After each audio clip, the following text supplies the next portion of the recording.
As 31-year-old Nikki Vanderhayden leaned in close to the bathroom mirror and swiped mascara onto her lashes, she could hear her infant son laughing from the other room.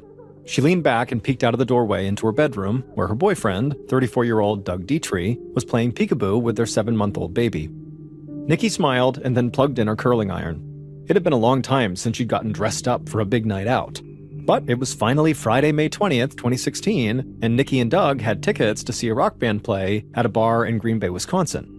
Even though the couple had a baby together, this was actually kind of like their first big night out together. Nikki had met Doug less than a year and a half before. At the time, Nikki had just been divorced, and she had 2 young children from her previous marriage. She wasn't looking for a serious relationship, but Doug was tall and handsome, he worked at his family's very successful home building company, and he even owned his own house. And so they had gone on a few casual first dates, and just 1 month after they met, Nikki was pregnant. The baby was a total surprise, but Doug had been excited to become a father.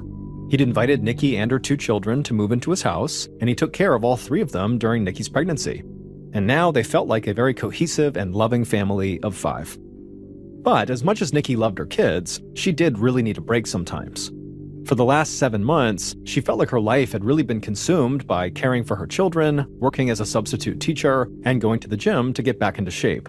She and Doug barely got to spend any quality time together, and so she hoped this fun night out to this concert would help them connect.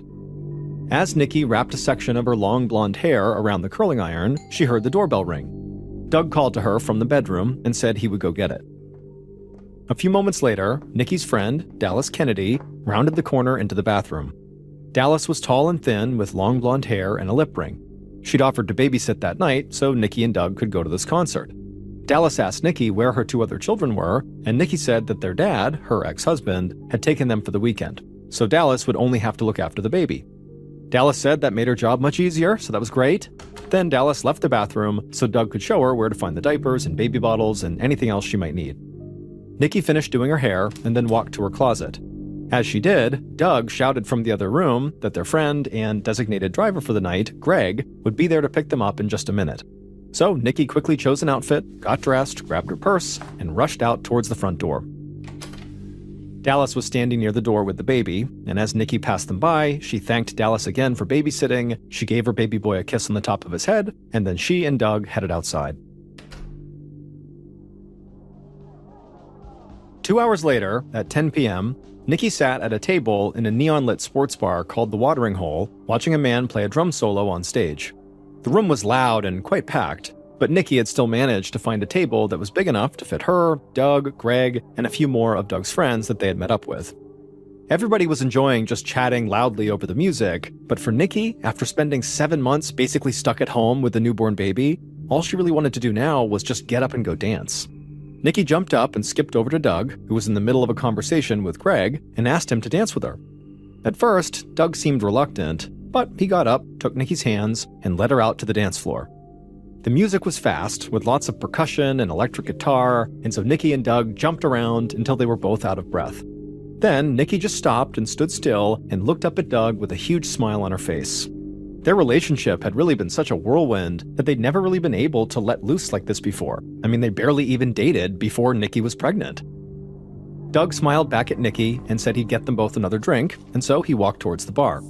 Nikki stood there for a moment in the middle of the room looking around, and she noticed a couple of guys checking her out. And for Nikki, who had not felt super attractive since she'd had her 3rd baby, this attention kind of felt good. But in reality, Nikki was not remotely interested in these random men. It was just the idea that they liked her that she liked.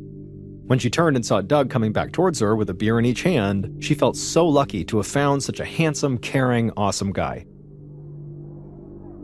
After another hour of drinking and dancing, the lights in the bar got brighter and the band left the stage, and Nikki felt disappointed that her big night out was already over. But then, one of Doug's friends, named Angela Delphos, came up to her and asked if she wanted to go to a dive bar right down the street called the Sardine Can that had this big fake shark head hung on the wall behind the bar. Nikki laughed and said she definitely wanted to keep the party going. So she went over to Doug, who was sitting at the table across from Greg, and asked if he wanted to go to this Sardine Can bar. But Doug said he and Greg needed to finish talking about something, so Nikki should go ahead and they would just catch up with her in a few minutes. Nikki smiled and said okay, and then she headed out with Angela and the rest of the group. Once at the sardine can, Nikki got another drink and mingled with Doug's friends. But as time passed and Doug and Greg did not show up, she started getting kind of mad. This was supposed to be her and Doug's night out together, so why wasn't he here? Why was he prioritizing Greg? After waiting now for at least half an hour for Doug, who still had not shown up, Nikki sat down on a bar stool and somewhat angrily called Doug, but Doug didn't pick up. She texted him, and he didn't reply. Frustrated, she ended up finishing her drink and ordering another one. Angela sensed something was wrong with Nikki, so she came over and asked if she was okay. Nikki tried to temper her emotions, but she'd had a lot to drink and felt like her boyfriend had kind of abandoned her. She told Angela that Doug wasn't answering his phone, and she said it in a way that conveyed her frustration, and so Angela just said, okay, I'll try calling him myself. And when Angela called, Doug answered. And this made Nikki so mad. It was obvious what was going on. Doug was clearly purposefully ignoring Nikki. He wouldn't answer her phone calls, but he'd picked up Angela's right away. And for Nikki, the worst part was she just wasn't that surprised. She'd always felt like Doug had a wandering eye. They'd even had arguments about it before. And Nikki had told Doug that when she caught him clearly staring at other women, it made her question their relationship. And so Nikki just could not ignore the little voice in her head that said Doug was only with her because she'd gotten pregnant and they had a baby together. And so while Angela was still on the phone with Doug, Nikki sent Doug a very angry text message. Then she slammed the rest of her drink, stood up, and stormed out of the bar. She felt someone grab her arm and she spun around to see one of Doug's friends. He asked her what was going on and told her she should come back inside, but Nikki by this point was so drunk and so emotional and angry that she just started punching the guy's chest and telling him to leave her alone. The guy looked surprised, but he backed off and returned to the bar. Now alone on the sidewalk, Nikki considered going back to the watering hole where the concert had been and confronting Doug, but then she ultimately decided against it, and instead, she went in the opposite direction. A few minutes later, Nikki walked into a bar called Richard Cranium's. The place was dark and loud with multiple TVs playing different sports games. Nikki texted Doug again as she went up to the bar, took a seat, and ordered another drink. She kept her eyes on her phone for several minutes after sending this text, only looking up to thank the bartender when he brought her drink. Finally, when she did not get a response from Doug, she took a deep breath and just put her phone back in her purse. Nikki looked around, and just like at the first bar, she noticed there were a few random guys sort of checking her out. For a second, Nikki thought about going up and flirting with someone just to kind of spite Doug. But then, she saw the front door of this bar open, and she made eye contact with the person who walked inside. At the same time, across town at Nikki and Doug's house, the babysitter, Dallas Kennedy, was starting to nod off on the couch when she heard the front door unlock. It was almost 3 a.m., and she actually had not expected her friends to stay out this late, but she was going along with it. Doug stumbled into the house alone and obviously was very drunk, and Dallas immediately asked him, where's Nikki? And Doug just shrugged and mumbled that he didn't know. Dallas couldn't believe that Doug didn't make sure his girlfriend got home safe. So Dallas tried calling Nikki, but the call went straight to voicemail. Even though she felt really angry at Doug, she knew arguing with a drunk guy at 3 a.m. was not going to get her anywhere, so she gathered up her stuff and she left. When Dallas climbed into her car to drive home, she couldn't help but feel like something was just not right here. But she told herself that, she has no idea what really happened here. Maybe Doug and Nikki got in a fight or something, and, maybe Nikki's phone had died and she wound up crashing at a friend's house, who knows? But Dallas was certain that by tomorrow, whenever Nikki got up, she would certainly be in touch.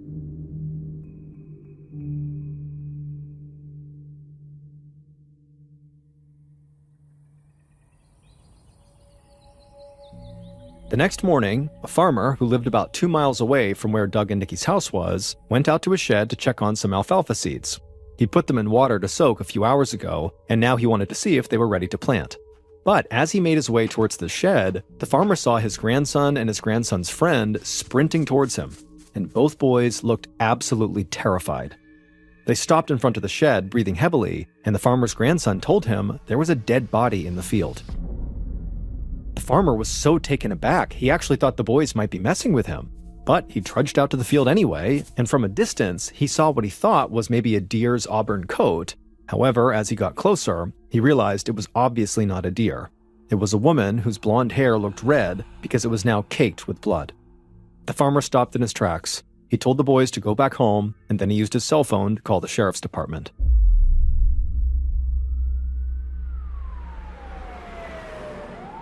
The county sheriff's office was less than a half-mile away from the farmer's land, so detectives Brian Slinger and Rick Lopnow got there in minutes. Slinger was a veteran detective with 18 years of experience, and Lopnow had handled his fair share of homicide cases. But as they both stood in the field over the body, they both felt a little shocked at the grisly scene. The victim was a woman who laid face down in the dirt, naked except for her socks. Her blonde hair was matted with blood, and the outline of a shoe was visible on her back, as if whoever had killed her had also stomped on her. And just the idea of that really made Detective Slinger's stomach churn. Slinger and Lopnow put on gloves, and they turned the woman's body over. Slinger saw bruises all over her body, and he noticed her fingernails were ragged and bloody as well. To him, this was a telltale sign that this woman had fought against her attacker. Then, Lopnow pointed to a dark purple mark circling the woman's neck. Both men agreed that it looked like she'd been strangled. Slinger could tell that this woman's final moments had been horrible, full of pain and horror, and even though it was too late to save her life, he promised himself that he would find who did this and bring them to justice. That afternoon at 4:30 p.m., a dispatcher at the county sheriff's office got a call from Doug Dietrich, who explained that he'd gone bar hopping with his girlfriend Nikki the night before, and she still had not come home, and so he said he wanted to report her missing. The dispatcher by this point already knew that a deceased woman had been found in the area that morning, but that information was not public yet. If the woman in the field was Doug's girlfriend, the dispatcher knew that he would likely be a person of interest in the investigation. So the dispatcher had to be careful not to reveal any details to Doug. So the dispatcher simply told Doug that a sheriff's deputy would come by his house at some point today to take his statement in person. And sure enough, a few minutes later, the deputy arrived outside of Doug's home wearing a body camera. The deputy knocked on the door, and when Doug answered, it was very obvious to the deputy that Doug was hungover. He had dark circles under his eyes, and he sort of cringed at the sunlight. Doug led the deputy into his kitchen, where they both sat down. Doug then repeated his story about going bar hopping the night before with his girlfriend Nikki, and then he said at some point he'd lost track of Nikki, maybe just before midnight, and at that point, the deputy asked why, if Doug had not seen his girlfriend since, midnight the night before, why did he wait until now, 4:30 p.m. the next day, to report her missing? That seems so reckless. Doug sort of hung his head and told the deputy that Nikki had gotten really mad at him last night, and so he figured she just needed some space and would come home eventually. So he hadn't gotten worried until this afternoon when it seemed like, no one had heard from her and she still wasn't home. The deputy thought this sounded pretty suspicious, but he nodded and asked Doug for a physical description of his girlfriend. Doug said Nikki had blonde hair and blue eyes, she was about average height, and she worked out a lot, so she had a very athletic build. The deputy told Doug they would start looking for Nikki immediately. Then the deputy went outside, got into his car, and called the dispatcher to let them know what Doug had said. The dispatcher, after hearing this, then called Detective Slinger, who was still out looking for evidence in the farmer's field, and she described to him Nikki's physical appearance. And Detective Slinger sounded somber as he said that physical description matched the deceased woman in the field to a T. The next day, Sunday, Detective Slinger sat in the county medical examiner's office, drinking cold coffee and waiting for the autopsy results.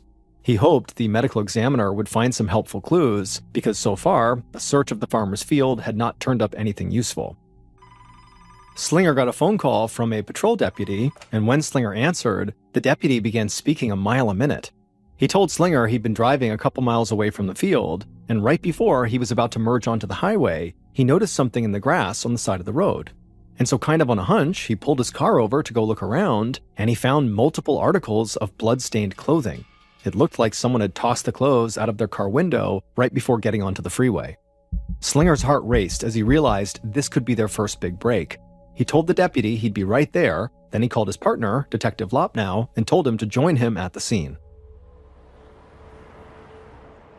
A few minutes later, Slinger met Lopnow and the deputy on the side of a busy highway on-ramp. As cars rushed by, the deputy led the detectives through the grass and showed them the bloody clothing, which to this point the deputy had not touched at all. And so while Lopnow began taking pictures and bagging the clothes as evidence, Slinger began to walk around the area to see if he could find anything else.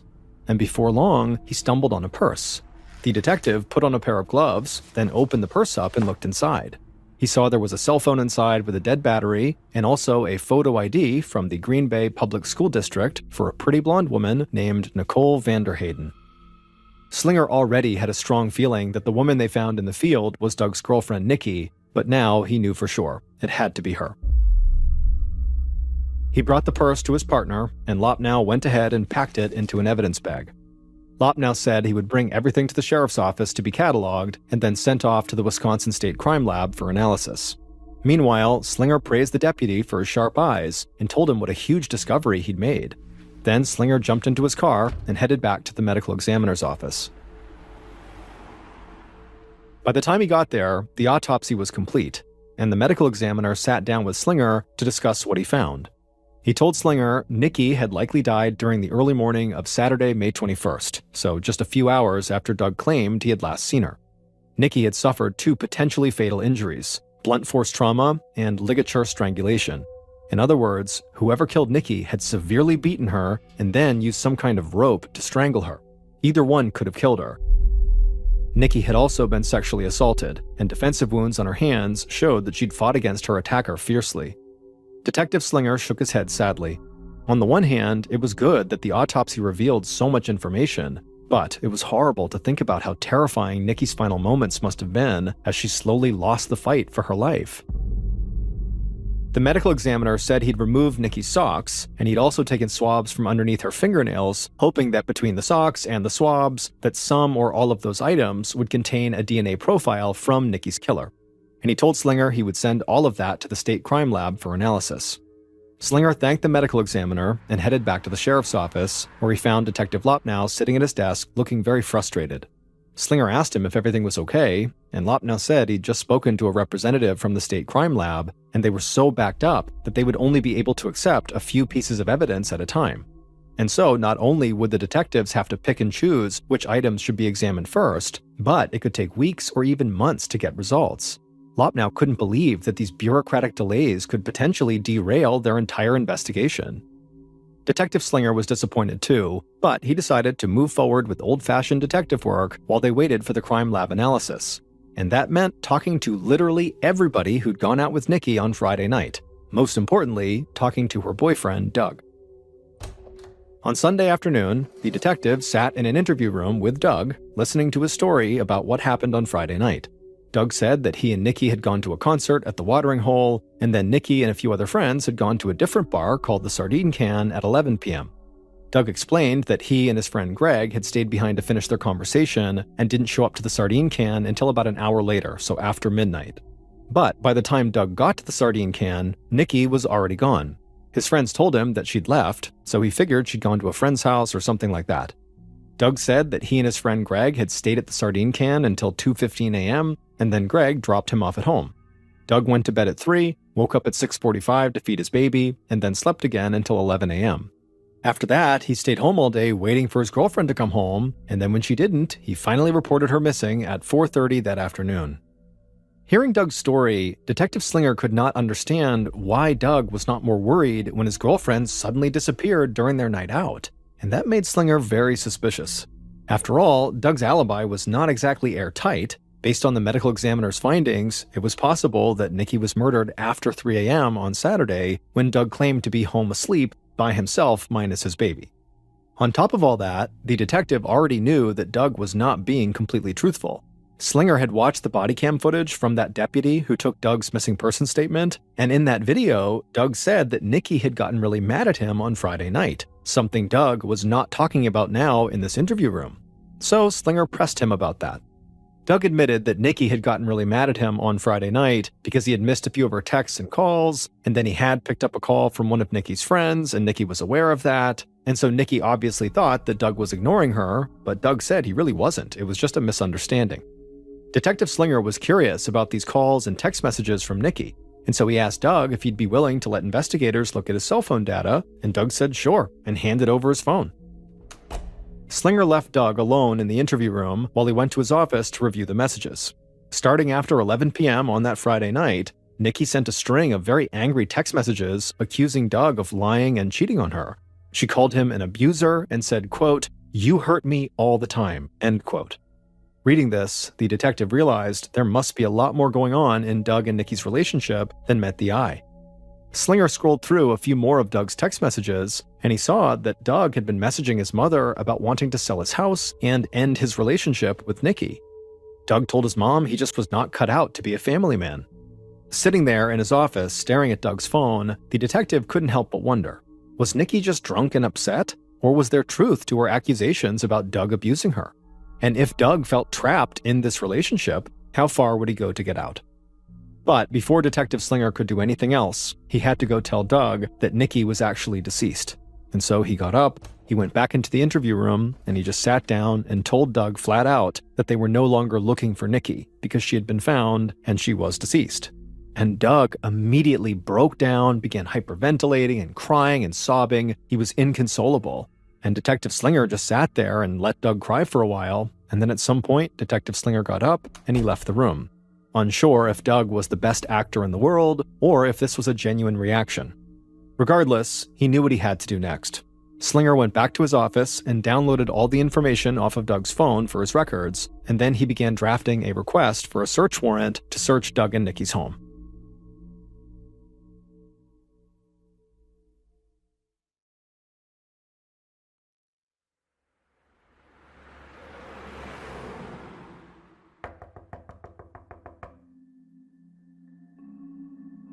Later that day, Detective Slinger and Lopnow and a small team from the sheriff's office met at the big gray house where Doug and Nikki lived, armed with this new search warrant.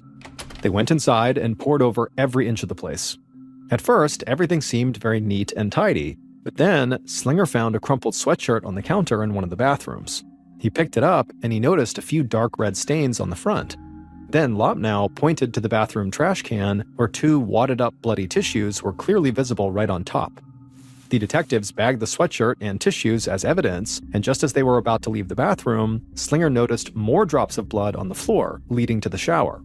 The detectives wondered if this might be where Doug came to clean up after he killed his girlfriend, but they couldn't jump to any conclusions quite yet, so they kept looking around, and eventually they went out to Doug and Nikki's garage, where they found Nikki's car.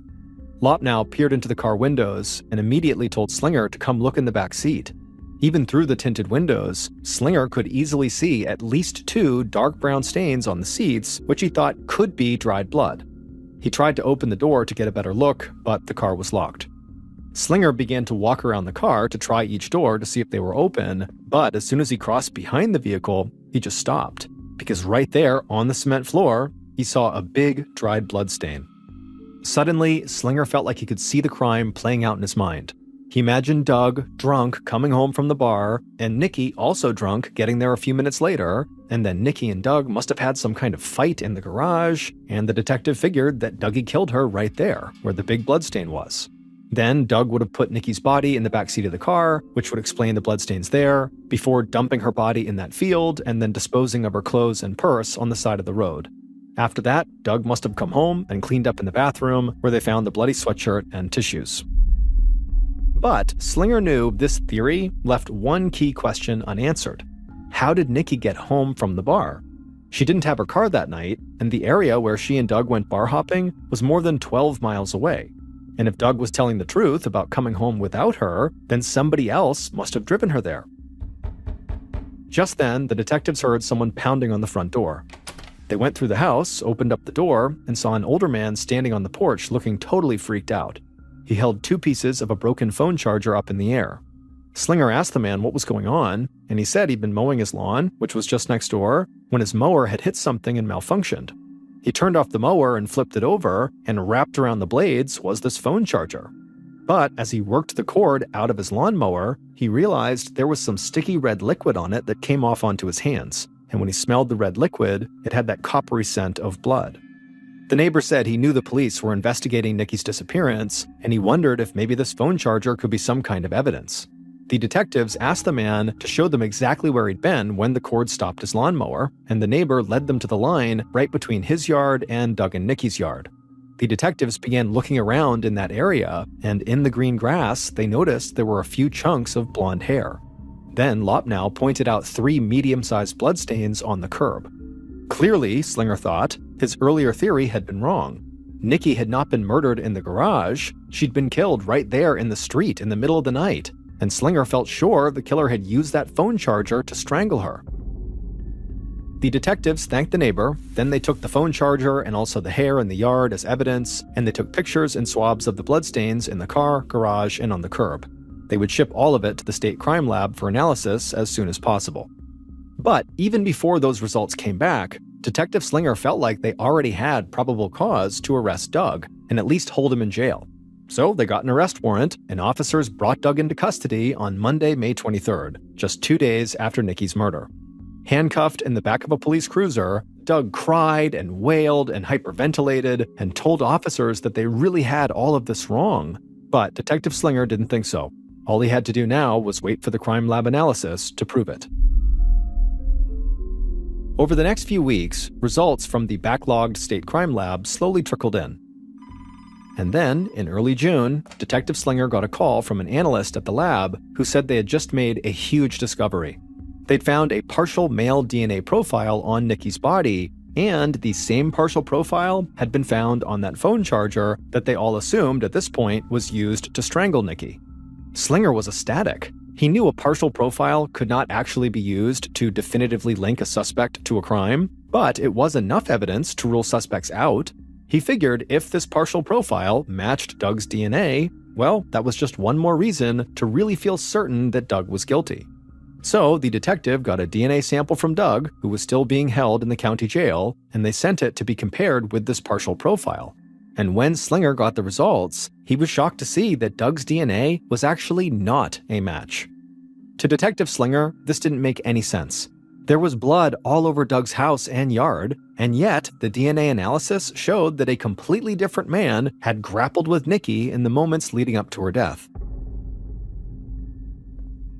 Slinger walked down the hallway to Lopnow's office and told him about the confusing DNA results.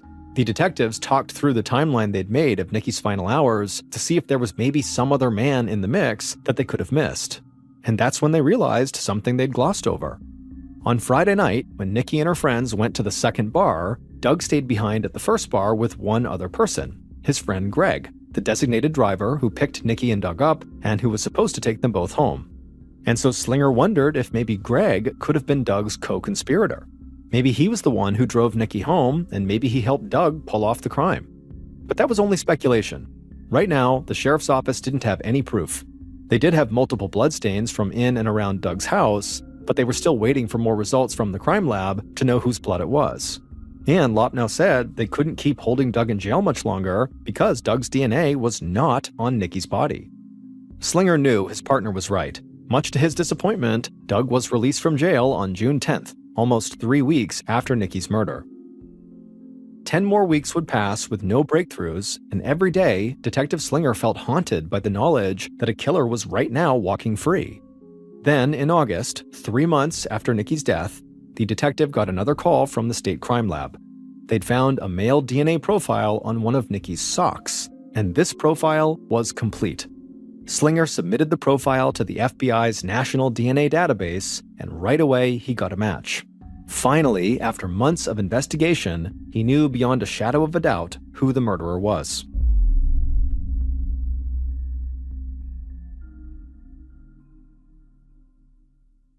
Based on the DNA results, along with interviews, cell phone records, and security footage, here is a reconstruction of what police believe happened to Nikki Vanderheyden in the early morning hours of Saturday, May 21st, 2016.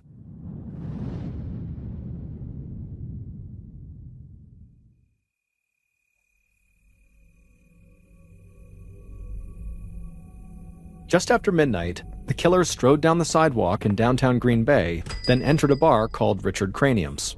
As soon as he walked in, the killer made eye contact with Nikki, who was sitting on a bar stool across the room. She looked drunk and sad. The killer approached her, sat down, and asked if she wanted to talk. They chatted for a while, and as they did, Nikki's mood began to improve. The killer offered to buy her another drink, but Nikki said no, she'd had more than enough, and she just wanted to go home. So the killer asked if Nikki wanted a ride, and she nodded her head. At about 12:30 a.m., the killer helped Nikki stumble out of Richard Cranium's, then opened the door for her to get into the passenger seat of his car. As they drove away, the killer noticed that Nikki was nodding off. She looked vulnerable, and the killer saw this as an opportunity. Instead of taking Nikki home, the killer drove her to his house. When the car rolled to a stop, Nikki stirred, looked around, and asked what was going on. The killer put a hand on her leg and asked if she wanted to come inside, and she immediately recoiled and said no way. She said she didn't even understand why he would ask that because he knew she had a boyfriend. The killer pulled his hand back and said, okay, that was fine, but inside, he felt shocked and embarrassed by this rejection. And so as he turned around and began driving towards Nikki's house, inside he was burning up and getting more and more upset, and by the time he got to her house, he decided he was not going to take her no for an answer. He parked outside of Nikki's house and promptly locked all the car doors. Then he reached across the middle console and literally began pulling off Nikki's clothes, and she tried to push him away, but he was a lot bigger than she was. After her clothes were taken off, the killer sexually assaulted Nikki. After the assault was over, Nikki managed to get the door unlocked and jump out of the car. The killer realized that if she got away, she would tell people what had just happened. So the killer jumped out of the driver's seat and grabbed Nikki. And they fought viciously right on the street beside the curb. The killer punched Nikki and tore out chunks of her hair, and Nikki clawed at her killer so hard that her fingernails broke off. Eventually, the killer pushed Nikki down in the street and stomped on her back. As Nikki struggled to get back up, now gravely wounded, the killer ran to his car and grabbed a phone charger. Then he ran back to Nikki, wrapped the cord around Nikki's neck, and strangled her to death. The killer stood upright, breathing heavily. The weight of what he'd just done came crashing down on him, and he looked around, terrified that somebody in the neighborhood had been watching. But the street was dark and quiet. So the killer lifted Nikki's lifeless body into the backseat of his car, and he drove off. As he made his way out of Nikki's neighborhood, the killer noticed a big plot of empty farmland right off of a main road. Without thinking, he pulled over, took Nikki's body out of the back seat, and carried her far enough into the field that nobody would see her from the street. Then, after dumping her in the field, the killer ran back to his car. But just as he was about to get on the highway, he realized he'd forgotten something. Nikki's clothes and purse were still in the car. So, as he was driving, he rolled down the passenger side window and threw the items towards the side of the road before merging onto the freeway. After that, the killer rolled the window back up and tried to steady his breathing. He told himself everything would be okay, nobody would find out what he did. He repeated this to himself over and over until he believed it, and then he just continued on with his life as if nothing had happened.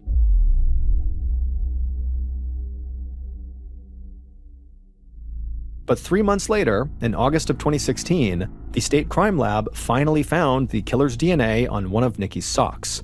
Detective Slinger entered the profile into the FBI's national database, and he found a very surprising match. The DNA did not belong to Doug or Doug's friend Greg. In fact, the DNA didn't belong to anybody that Slinger had even heard of. The profile matched a man named George Birch.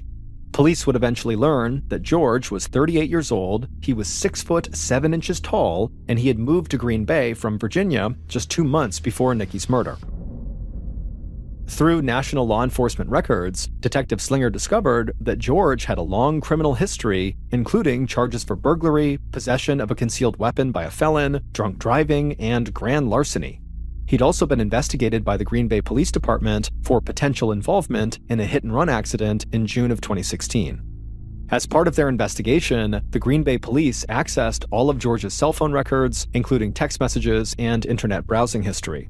Slinger discovered that in the days after Nikki's murder, George Googled her case 64 times.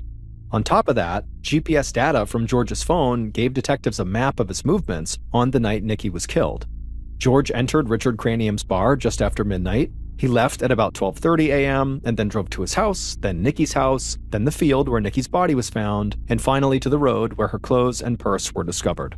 The state crime lab eventually found George's DNA all over Nikki's body, on her clothes, and on the phone charger that George used to strangle her.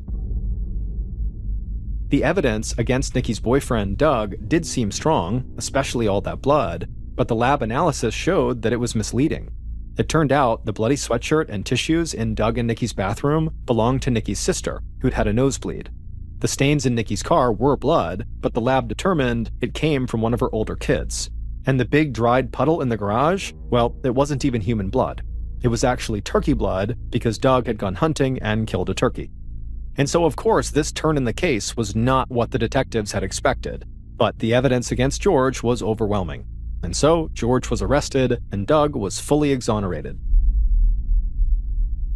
George Birch was found guilty of first-degree murder and sentenced to life in prison without the possibility of parole. George attempted to appeal his conviction in 2021, but it was denied. After Nikki's murder, Doug would raise the baby boy that he had had with Nikki, and Nikki's ex-husband cared for their 2 older children. The Green Bay community also held a fundraiser to collect money for all 3 kids, who now must grow up without their mother.